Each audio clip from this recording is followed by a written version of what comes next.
Hello दोस्तों, स्वागत है आपका अपने यूट्यूब चैनल ट्रेडिंग पाठशाला में। चलिए देख लेते हैं कल मार्केट कहाँ मोमेंटम कर सकता है, उसके पीछे का लॉजिक क्या है, इस वीक में किस तरीके से मोमेंटम हो सकता है, वो सब हम लोग एनालिसिस करेंगे। अगर हम लोग ऊपर की तरफ देखेंगे तो 18,500 का जो लेवल है ये एक राउंड लेवल है और ये भी एक रेजिस्टेंस की तरह काम करने वाला है। और अगर नीचे की तरफ देखेंगे तो ये ब्रेकआउट हुआ था, ब्रेकआउट ये हमारा वीकली टाइम फ्रेम हमने लगाया है। यहाँ पर अगर आप देखेंगे तो 18,000 का जो लेवल है ये अभी एक इंपॉर्टेंट सपोर्ट की तरह काम करने वाला है। अभी हम लोग इस डेली टाइम फ्रेम में मूव करते हैं, वहाँ पर किस तरीके का स्ट्रक्चर बन रहा है उसको देखते हैं। अगर हम लोग डेली टाइम फ्रेम में देखेंगे तो यहाँ पर मार्केट गैप अप ओपन हो रहा है और उसके बाद छोटे छोटे कैंडल्स का फॉर्मेशन हो रहा है। अगर यहाँ पर देखेंगे तो अभी ग्लोबल मार्केट को देखते हुए लग रहा है कि मंडे को गैप अप ओपनिंग हो सकता है। अगर गैप अप ओपनिंग होता है, मान लीजिए 18,400 और 500 के ऊपर 400-500 के बीच में ओपन होता है, तो फिर हम लोग यहाँ पर हम लोग थोड़ा सा शॉर्टिंग अपॉर्चुनिटी ढूंढेंगे। हम लोग जैसे ही गैप अप ओपन होगा वैसे ही शॉर्ट नहीं करेंगे। यहाँ पर हम लोग देखेंगे किस तरीके से प्राइस एक्शन बन रहा है, वहाँ पर अगर कोई नेगेटिव प्राइस एक्शन बनेगा तो हम लोग शॉर्ट करेंगे। चलिए शॉर्टर टाइम फ्रेम में चलते हैं, छोटे टाइम फ्रेम पर लेते हैं और यहाँ पर देखते हैं किस तरीके से मोमेंटम हो सकता है। तो अगर आप यहाँ पर देखेंगे 18,320 का ये जो लेवल है एक सपोर्ट की तरह अब काम करेगा इंट्राडे के लिए।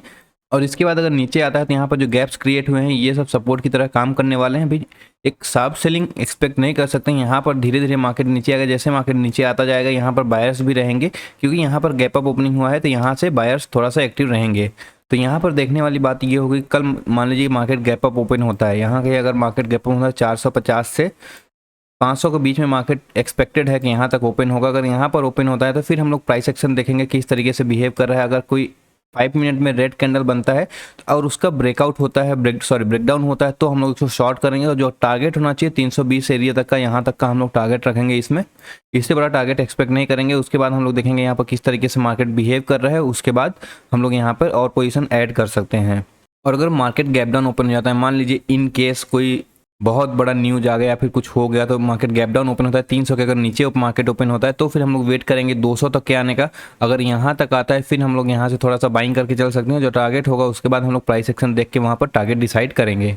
और अगर फ्लैट ओपन होता है, मान लीजिए 360 से लेके 320 के बीच में अगर यहाँ पर मार्केट ओपन होता है, तो फिर हम लोग अगर जब इसको थोड़ा सा रेंज बना के या फिर इसको ब्रेक करेगा तब हम लोग यहाँ पर बाई करके चल सकते हैं। लेकिन चांसेस ज़्यादा है कि गैप अप ओपन हो 400 से 450 से 500 के बीच में मार्केट ओपन होने के चांसेस हैं। अभी चलिए बैंक निफ्टी देख लेते हैं, बैंक निफ्टी में क्या पॉसिबिलिटी बन रही है, यहाँ पर किस तरीके से ट्रेड कर सकते हैं। अगर हम लोग यहाँ वीकली टाइम फ्रेम में देखेंगे तो यहाँ पर एक रेंज बनाया हुआ था, रेंज बनाने के बाद 38,000 को ऊपर की तरफ ब्रेक किया है और अभी सस्टेन कर रहा है 340 से लेके आसपास यहाँ पर क्लोजिंग हुआ है। तो अभी ये जो 38,000 का लेवल है ये इंपॉर्टेंट सपोर्ट बन जाएगा 1-2 हफ्तों के लिए। यहाँ पर हम लोग देखेंगे कि अगर नीचे आता है तो यहाँ पर किस तरीके से बिहेव करता है, फिर इसके बाद हम लोग डिसाइड करेंगे कि इस तरीके से इसको ट्रेड करना है लॉन्ग टाइम फ्रेम के लिए।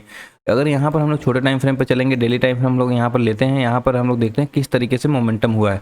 अगर आप यहाँ पर देखेंगे तो यहाँ से एक मोमेंटम हुआ है, अभी इसका रिट्रेसमेंट पेंडिंग है। कल एक्सपेक्टेड है कि 39,500 के आसपास मार्केट ओपन होगा। अगर यहाँ पर मार्केट ओपन होता है तो फिर हम लोग शॉर्टिंग अपॉर्चुनिटी ढूंढेंगे, जैसा हम लोगों ने निफ्टी में डिस्कस किया था कि यहाँ पर कोई नेगेटिव प्राइस एक्शन बनेगा तो हम लोग इसको शॉर्ट करेंगे। अभी छोटे टाइम फ्रेम पे चलते हैं, किस तरीके से यहाँ पर हम लोग देख सकते हैं। अगर हम लोग 15 मिनट का टाइम फ्रेम लें, यहाँ पर अगर हम लोग देखेंगे तो ये जो लेवल है 38,850 से लेके 900 का, ये जो लेवल है ये अभी इंपॉर्टेंट सपोर्ट की तरह काम करेगा इंट्राडे में। जब तक इसको ब्रेक नहीं करता डाउन साइड में तब तक हम लोग शॉर्टिंग के लिए नहीं जाएंगे। अभी हम लोग देखेंगे कि यहाँ पर मार्केट किस तरीके से बिहेव करता है। कल हो सकता है गैप अप खुले, गैप अप खुलने के बाद किस तरीके से बिहेव करता है। अगर नेगेटिव प्राइस एक्शन बनता है तो हम लोग शॉर्ट करेंगे। टारगेट जो होगा हमारा इसी लेवल तक का टारगेट होगा, क्योंकि अगर आप पीछे हम लोग चलें थोड़ा डेली टाइम फ्रेम में हम लगाते हैं और यहाँ पर देखते हैं कि पीछे किस तरीके से बिहेव करता है मार्केट। अगर गैप अप ओपन होता है हाइस के आसपास तो इसको थोड़ा सा मैं यहाँ पर अगर आप देखेंगे तो यहाँ मार्केट गैप अप ओपन होता है। अगर मार्केट ऐसे केस में गैप अप ओपन होता है थोड़ा सा फॉल देखने को मिलता है। अगर यहाँ पर देखेंगे, यहाँ पर गैप अप ओपन हुआ, फिर डाउन साइड मोमेंटम हुआ और यहाँ पर गैप अप हुआ, डाउन साइड मोमेंटम हुआ, तो अगर इस तरीके का कैंडल बनता है तो फिर हम लोग यहाँ पर शॉर्ट के लिए जाएंगे नेक्स्ट डे पे। अभी जब तक इस लेवल को क्रॉस नहीं करता है तब तक हम लोग लंबा टारगेट नहीं रख सकते हैं। देखेंगे यहाँ पर गैप अप ओपन होने के बाद किस तरीके से बिहेव कर रहा है, उस तरीके से देखेंगे। अभी फिर से छोटे टाइम फ्रेम पे चल लेते हैं हम लोग और यहाँ पर देखते हैं कि और सिनेरियो क्या हो सकता है। हम लोग 15 मिनट का टाइम फ्रेम ले लेते हैं। यहाँ पर देखेंगे कि अगर गैप डाउन ओपन होता है, मान लीजिए 39,200 के नीचे, जब तक 200 के नीचे नहीं आता है गैप डाउन में तब तक यहाँ पर थोड़ा सा आपको बाइंग प्रेशर देखने को मिलेगा। मान लीजिए यहाँ पे 200 के आसपास ओपन होता है, फिर यहाँ से हम लोग वेट करेंगे थोड़ा नीचे आया, अप्रॉक्सीमेट 39,000 के आसपास अगर आ जाता है तो फिर हम लोग यहाँ से बाइंग के लिए देखेंगे, लेकिन चांसेस है गैप अप ओपन होने का, तो हम लोग वहाँ पे शॉर्टिंग अपॉर्चुनिटी ढूंढेंगे कि इस तरीके से किया जा सकता है ट्रेड। अगर हम लोग यहाँ पे स्टॉक्स देखें तो हम लोगों ने स्टॉक्स में सिप्ला पहले भी रखा था। सिप्ला अगर आप देखेंगे तो यहाँ पर गैप अप ओपन हो गया, गैप अप ओपन होने के बाद यहाँ पे डाउनसाइड तो आया, लेकिन यहाँ पर जब गैप अप मार्केट ओपन हो जाता है, कोई भी स्टॉक गैप अप ओपन हो जाता है, तो वहाँ पे डाउनसाइड मोमेंटम उतना बड़ा एक्सपेक्ट नहीं कर सकते अगर इस तरीके के रेंज में मार्केट है। तो यहाँ पर देखेंगे ये रेंज में स्टॉक चल रहा है अभी तक 930 से लेके अगर नीचे की तरफ देखेंगे तो 900 का 10 का जो एरिया है इसके रेंज में अभी चल रहा है। तो अभी अगर यहाँ पर क्या होगा कि अगर मान लीजिए यहाँ की थोड़ा बहुत फ्लैट ओपन होता है और नीचे की तरफ क्रॉस करता है 910 को, तो आप यहाँ पर शॉर्ट करके चल सकते हैं। जो आपका स्टॉप लॉस होना चाहिए 915 तक का होना चाहिए, और सॉरी 915 तक का होना चाहिए, और जो आपका टारगेट होना चाहिए पहला टारगेट 900 तक का हमारा इसमें रहेगा। अगला स्टॉक है सन फार्मा। सन फार्मा में अगर आप यहाँ पर देखेंगे तो ये ब्रेकआउट हुआ था, ब्रेकआउट होने के बाद अभी यहाँ पर एक नेगेटिव कैंडल बना है, तो हो सकता है कि ये इस लेवल तक आपको आता हुआ दिखे। तो अभी हम लोग इसको किस तरीके से ट्रेड करें, चलिए छोटे टाइम फ्रेम पे चलते हैं और यहाँ पर देखते हैं किस तरीके से इसको ट्रेड किया जा सकता है। अगर आप यहाँ पर देखेंगे तो यहाँ पर हमारे पास एक सपोर्ट लेवल दिख रहा है इस लेवल का, एक सेकेंड, हाँ, तो अगर आप यहाँ पर देखेंगे 840 के आसपास आपको एक रेंज दिख रहा है, यहाँ पर अभी यहीं 841 के आसपास क्लोजिंग हुआ है। अगर मार्केट 842, यहाँ पर कंडीशन यही रहेगा कि 844 के ऊपर ओपन नहीं होना चाहिए। अगर आप यहाँ पर देखेंगे अगर इसके ऊपर ओपन हो जाता है तो फिर आपको यहाँ पे एक ऊपर के साइड में मोमेंटम देखने को मिलेगा, और यहाँ पर टारगेट जो होगा यहाँ पे 850 के आसपास टारगेट यहाँ पर देखने को मिलेगा, तो हम लोग इसको इग्नोर करेंगे। अगर ये यहाँ पर 842 से लेकर 40 के बीच में ओपन होता है और यहाँ पर डाउन साइड आना शुरू होता है तो फिर हम लोग 840 पे शॉर्ट करेंगे, और जो आपका टारगेट होना चाहिए यहाँ पर 832 के आसपास आपको टारगेट मिल सकता है।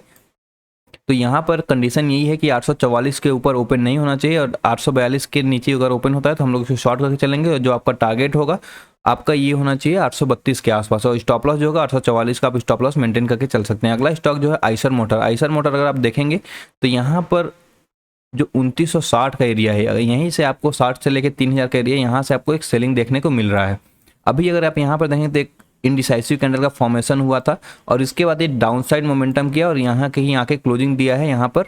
तो अभी हम लोग इसको देखते हैं छोटे टाइम फ्रेम पे चल के कि किस तरीके से इसको ट्रेड कर सकते हैं। अगर हम लोग छोटे टाइम फ्रेम पे देखेंगे 15 मिनट के टाइम फ्रेम में, तो यहाँ पर इसको थोड़ा जूम आउट करता हूँ मैं, तो यहाँ पर आपको एक सपोर्ट दिख रहा होगा जो 2840 के आसपास का है, ये एक इंपॉर्टेंट सपोर्ट है।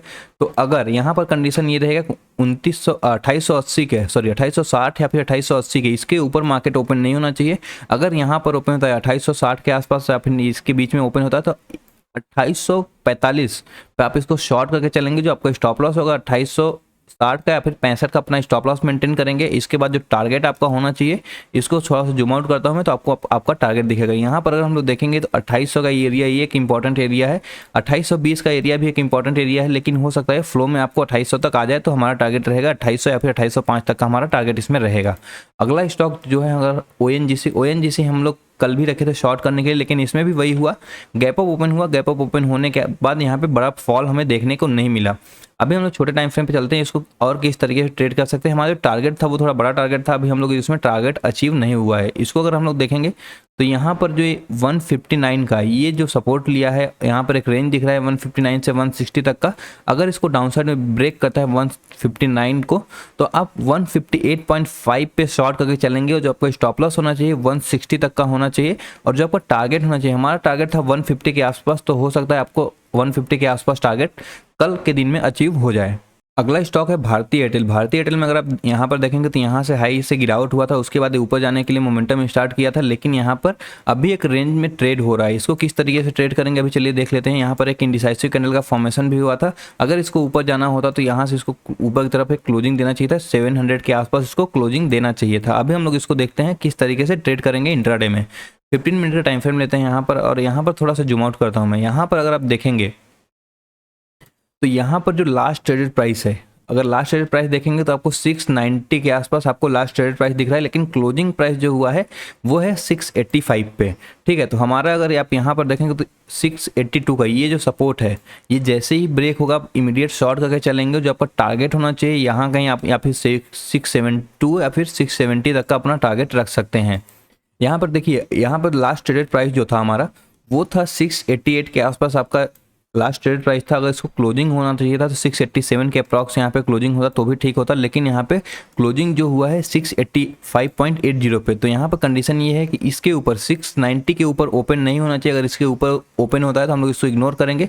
ओपन जो होना चाहिए 687 से लेके 685 के बीच में या फिर 686 के आसपास ओपन होना चाहिए। अगर इसको डाउन साइड में क्रॉस करता है तो फिर हम लोग शॉर्ट करके चलेंगे, जो टारगेट होगा 672 या फिर 670 तक का हमारा टारगेट इसमें हो सकता है।